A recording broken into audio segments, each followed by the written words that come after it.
आज की जो सूरत हाल है किसानों की ना, इस पर एक उर्दू के एक शायर हैं शर्मा जी, अहमद सलमान, उनका एक शेर है, वो शेर ही सवाल है और उसी सवाल से मैं आपका जवाब चाहूँगा।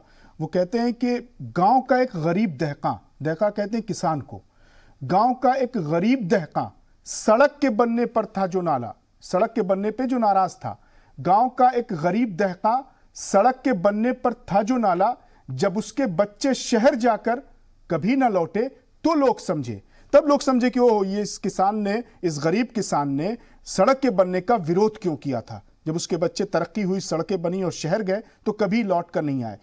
लोग कह रहे हैं कि कहीं इस कानून का हाल भी यही तो नहीं है कि किसानों की जो शिकायत है, शिकवा, खदशा, खौफ, डर, वो कहीं ऐसे ही तो नहीं है कि बाद में समझ आए आवाम को। देखिए मित्र, मैं भी किसान का बेटा हूं। मैं गांव में विजिट करके आया हूं और मैंने घूम घूम के किसानों से बात की। किसान इस बिल से क्यों खुश है?